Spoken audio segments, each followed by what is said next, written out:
Hello friends, welcome to. इस video में आपको डाइस के सवाल आते हैं, उन्हें करने की शॉर्ट ट्रिक बताऊंगा।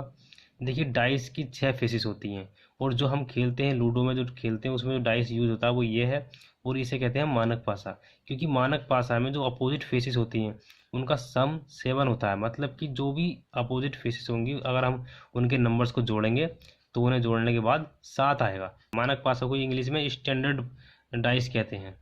तो हम इसकी बात नहीं करेंगे क्योंकि सवाल इसका आता भी नहीं है। ये तो बहुत इजी होता है। अगर इसका सवाल आता भी है तो उसमें सवाल में दिया होता है कि ये मानक पासा है, तो हम इसमें देख के ही उसमें देख के ही लगा सकते हैं कि अगर उसमें पूछा है कि वन का अपोजिट क्या है तो वन का अपोजिट क्या होगा इसमें 6। तो हम एक नॉर्मल पास की बात करेंगे जिसमें कि कुछ भी दिया होता है, कुछ भी नंबर से दिए जा सकते हैं। यहाँ 2 5 कुछ भी दिए जा सकते हैं। इसमें उसका जरूरी नहीं है कि उसकी अपोजिट फेस का सम 7 होगा। तो चलिए हम उसकी ट्रिक देखते हैं। दोस्तों, मान लीजिए ये कोई पासा है, ये स्टैंडर्ड पासा नहीं है। अब देखिए 1 2 3 हम तो कुछ भी रख सकते हैं क्योंकि ये स्टैंडर्ड पासा नहीं है। अब देखिए जो भी हमें फेस दिखाई दे रही हैं ये तीन। देखिए अगर हम कोई भी पास अगर हम उठा के देखेंगे तो हमें एक डायरेक्शन से केवल हम इसकी तीन फेसेस देख सकते हैं। तो दोस्तों, इस कंडीशन में हम कह सकते हैं कि वन का अपोजिट इन दोनों में से कभी नहीं हो सकता, क्योंकि ये तो इसी के सामने आ गए, इसके पास में आ गए, तो उधर कैसे पहुंच जाएगा। तो देखिए वन का अपोजिट इन दोनों में से 3 और 2 में से नहीं हो सकता। और इसी तरीके से 2 का अपोजिट 1 या 3 नहीं हो सकता। और इसी तरीके से 3 का अपोजिट 1 या 2 नहीं हो सकता। तो आपको ये बात ध्यान रखनी है। अगर सवाल में अगर डायरेक्ट हमारे दिमाग में अगर ये चीज़ आ जाती है तो हम इससे भी काफ़ी क्वेश्चन ऐसे आ जाते हैं, केवल इसी से हम उसका आंसर लगा सकते हैं। तो मैं आपको इसके 2 रूल कराऊंगा आगे। तो हम पढ़ते हैं रूल नंबर 1। रूल नंबर 1,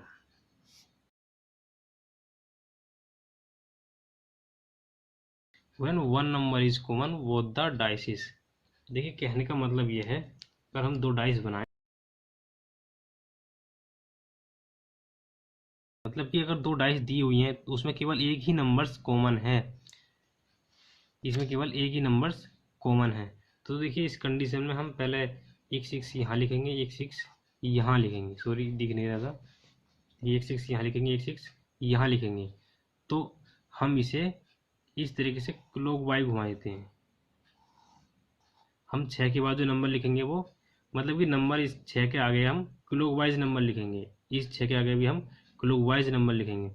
तो 6 के आगे क्या है 4, उसके बाद 2, मतलब कि इस तरीके से क्लॉकवाइज 6 4 2। इसी तरीके से इसमें 6 5 3 6 5 3। तो ये जो नंबर आ रहे हैं यहाँ पर, ये जो हमें नंबर दिखाई दे रहे हैं ये एक दूसरे के अपोजिट हैं। तो हम कह सकते हैं कि 4 का अपोजिट 5 है और 2 का अपोजिट 3 है। तो ये अपोजिट आ गए। अब देखिए 6 का अपोजिट क्या है, 6 का अपोजिट वो है जो इसमें नंबर यूज नहीं हुआ, जो बचा हुआ नंबर है वो 6 का अपोजिट ही तो होगा। तो 6 का अपोजिट इसका अपोजिट 1 हो गया, तो 6 का अपोजिट 1 हो गया। तो हम सभी का देख लिया, हमने निकाल लिया, एक दूसरे का अपोजिट सब हमें पता चल गया। तो ये रूल नंबर 1 है, ये भी सवाल हम यूज करेंगे आगे, मैं आपको एग्जाम्पल कराऊंगा इनके। तो अब पढ़ते हैं हम rule number 2। Rule number 2, when two numbers are common in both the dices. देखिए कहने का मतलब ये है कि इस तरीके से दो डाइसिस हैं तो इसमें दो नंबर्स कॉमन हैं। तो ये 6 है, ये 4 है, जो हम लिख लेते हैं यहाँ पर 4 है, यहाँ पर 6 है। ये 4, ये 6 और ये 1 और ये 5, इस तरीके से लिख लेते हैं। तो इस हमें दिख रहा है कि यहाँ पर दो नंबर्स कॉमन है, 6 और 4, 6 और 4। यहाँ पर देखिए ये 6 है, ये 4 है, और इसमें भी ये 6 है, ये 4 है। तो यहाँ पर ये 2 नंबर्स कॉमन है, जैसे कि यहाँ पर लिखा था मैंने। तो 2 नंबर्स कॉमन है, तो यहाँ पर बच क्या रहा है 5 और 1 और 1। तो 5 और 1 जो होंगे वो एक दूसरे के अपोजिट होंगे, 5 और 1 एक दूसरे के अपोजिट होंगे। और जो बचा, जो कॉमन थे 6 और 4, 2 और 3 में से किसी एक के अपोजिट होंगे, मतलब कि 6 इन दोनों में से किसी एक का अपोजिट होगा और 4 भी इन दोनों में से किसी एक का अपोजिट होगा। तो इस तरीके से हम इस ट्रिक को हम सवालों में यूज करेंगे आगे। देखिए अब देखेंगे हम ओपन डाइसिस के बारे में।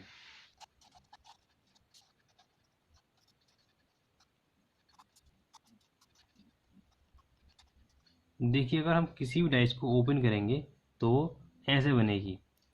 अब देखिए सवाल आ जाता है कि ये डाइस जो ओपन करी हुई डाइस है, ये डाइस इनमें से कौन सी है। तो इनमें से कोई एक डाइस सही है जिसकी आकृति ये है, तो हमें पता लगानी है कि वो कौन सी है। देखिए इस कंडीशन में अल्टरनेट नंबर जो होते हैं वो एक दूसरे के अपोजिट होते हैं। मतलब कि यहाँ पर 3 1 का अपोजिट है, 3 1 का अपोजिट है और 5 4 का अपोजिट है, कि अल्टरनेट है। एक के बाद एक को छोड़ने के बाद जो नंबर है तो वो एक दूसरे के अपोजिट होंगे एक को छोड़कर। इसी तरीके से यहाँ पर 6 है तो इस दिशा में हम बढ़ेंगे, इस डायरेक्शन बढ़ेंगे। तो 3 के बाद क्या आएगा 2, 2 यहाँ कर लो, बात एक ही है। तो इसके बाद 2 आएगा तो मतलब कि 6 2 का अपोजिट है, तो यहाँ पर ये इसका अपोजिट हो गया। तो हम ये लिख सकते हैं कि 3 का अपोजिट 1 है और 5 का अपोजिट 4 है और 6 का अपोजिट 2 है। अब देखिए हम इनमें से राइट आंसर देखेंगे कौन सा है इसका। अब देखिए यहाँ पर दे रखा है, अब देखिए यहाँ पर 5 के साथ 1 है तो 5 के साथ 1 है तो इसके बराबर में आ गया। अब देखिए 3 के साथ 1 देखेंगे, 3 के साथ यहाँ पर 1 दे रखा है और यहाँ पर 1 का देखिए और यहाँ पर अपोजिट है, तो ये गलत है क्योंकि ये तो नीचे होना चाहिए था, अपोजिट में होना चाहिए था, इसी के साथ दे दिया तो ये गलत हो गया। अब अगला देखते हैं। अब देखिए यहाँ पर 5 4 के साथ दे रखा है तो ये भी गलत है क्योंकि 4 तो अपोजिट दे रखा है, 5 4 का अपोजिट है तो केवल हम इसी। अब देखिए यहाँ पर देखिए 6 2 का अपोजिट है, 6 2 का अपोजिट है और यहाँ पर बराबर में ही दे दिया इसके, जबकि यहाँ पर होना चाहिए था इसके दूसरी साइड में, तो ये भी गलत है। तो देखिए अगर इस कंडीशन में हमारे 3 गलत आ गए और 4 ऑप्शन है तो हमें इसे चेक नहीं करना, सीधे हमें राइट आंसर लगा देना, क्योंकि राइट आंसर तो होगा ही। टाइम बचाने के लिए इसमें हमें अलग से दिमाग नहीं लगाना है, इसमें हमें सीधे राइट कर देना है। देखिए एक एग्जाम्पल और देखते हैं हम आगे इसका। अब देखिए दोस्तों ये सवाल है, अब इसमें देखिए क्या है, 3 6 का अपोजिट है, 6 का अपोजिट हो गया और यहाँ पर 1 5 का अपोजिट हो गया और 4 2 का अपोजिट हो गया। तो ये 3 एक दूसरे का अपोजिट हो गए, हमने निकाल लिया। अब देखिए पहला है ये, अब हम इसे चेक करेंगे पहले। तो यहाँ पर दे रखा है ये 3 और 6 है और 3 और 6 एक दूसरे के अपोजिट हैं, तो अगर एक दूसरे का अपोजिट है तो एक साथ कैसे दिखाई दे जाएगा, तो 6 तो इसका नीचे हुआ ना। अब देखिए मैं आपको एक बात और बता दूं, अगर यहाँ पर 3 नंबर्स हैं तो यहाँ पर ये 3 नंबर्स में कोई भी दो एक दूसरे के अपोजिट नहीं होते, मतलब कि एक दूसरे का अपोजिट हमें एक डाइस में नहीं दिखाई देते, क्योंकि अपोजिट होगा तो दूसरी साइड में होगा वो। तो यहाँ पर जो तीनों नंबर हैं एक दूसरे के अपोजिट नहीं है, जबकि यहाँ पर 3 6 के अपोजिट है, तो यहाँ एक बराबर में दे दिया, तो ये गलत है। अब देखिए आगे देखते हैं हम। यहाँ पर देख रखा है देखिए 5 और 3 और फिर यहाँ पर 2, यहाँ पर भी ऐसा ही है, तो ये राइट आंसर है इसका। फिर भी अगर आपको कंफर्म नहीं है तो आगे वाले ऑप्शन भी चेक कर सकते हैं।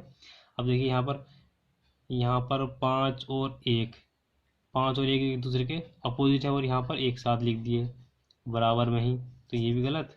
और यहाँ पर देखिए 4 और 2 एक साथ लिख दिए जबकि यहाँ पर एक दूसरे के अपोजिट है, तो ये भी गलत, तो ये हमारा राइट आंसर है। अब देखिए आगे एक दो और एग्जाम्पल मैं आपको बताता हूँ। देखिए कभी कभी ऐसा सवाल पूछ लिया जाता है, देखिए आपने डाइस के सवाल किए हैं तो इसका मतलब ये नहीं कि आप ऐसा सवाल नहीं कर सकते, ये भी डाइस का सवाल है।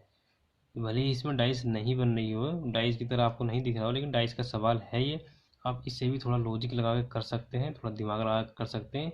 और इसी तरीके बॉक्स के जो भी सवाल आते हैं, यहाँ पर कोई भी आकृति दी हो, ABCD की जगह कोई भी आकृति दी हो तो वो डाइस के तरीके से हो जाते हैं काफ़ी आसानी से। जैसे कि मैंने आपको बताया था पहले वाले सवाल में 1 2 3 जो भी नंबर्स दिए थे या डॉट डॉट जो भी कुछ आए, तो उनकी जगह कोई भी आकृति भी आ सकती है, तब भी आप डाइस के तरीके से करेंगे। तो देखिए यहाँ पर इन दोनों में से किसी एक डाइस को ओपन करने के बाद ऐसा दिखाई दे जाता है, तो ये इनमें से कौन सी डाइस है हमें ये पता लगाना है। तो ये सवाल पूछ लिया जाता है कभी कभी आजकल। अब देखिए यहाँ पर ई और डी है, तो ई और डी ये तो बराबर में आ गया, ई और डी। अब देखेंगे हम डी के बराबर में क्या है, 1, डी के बराबर में 1 है, चलो ये ठीक है। अब देखिए ई तो यहाँ पर बिल्कुल इसके अपोजिट है, क्योंकि ये बॉक्स करेंगे, वो बॉक्स अगर बंद करेंगे तो ये चारों जो हैं एक ऐसा आकार बनाएंगे, और सबसे नीचे उसके नीचे ई होगा, मतलब कि इन सबके अपोजिट में ई होगा, और इसी ई इसके साथ में दे दिया, तो ये गलत है। अब इसे चेक करेंगे हम। पहली बात तो अगर 2 ऑप्शन दिए तो हम सीधे राइट खींच देंगे इस पर, फिर भी हम चेक कर लेते हैं। यहाँ पर देखिए, यहाँ पर डी और ए है, डी ए, चलो ये ठीक है, डी ए है। अब देखिए ए के बराबर में क्या है, 4, ए के बराबर में 4, और डी के बराबर में 1, डी के बराबर में 1, तो ये हमारा राइट आंसर है। तो इस तरीके से आप कर सकते हैं। इस तरीके से और भी सवाल आ सकते हैं जो आप थोड़ा लॉजिक लगा के आप आसानी से कर सकते हैं। तो दोस्तों, अगर आपको ये ट्रिक समझ में आई हो तो आप इस वीडियो को लाइक कीजिए, शेयर कीजिए, और अपने फ्रेंड्स को शेयर कीजिए, ताकि आपके फ्रेंड्स भी इसका थोड़ा फ़ायदा उठा सकें। और आपने अगर हमारा चैनल अभी तक सब्सक्राइब नहीं किया है तो हमारे चैनल सब्सक्राइब कर दीजिए। सब्सक्राइब करने से आपको हर एक न्यू वीडियोज़ की नोटिफिकेशन मिलती रहेंगी। थैंक यू दोस्तों।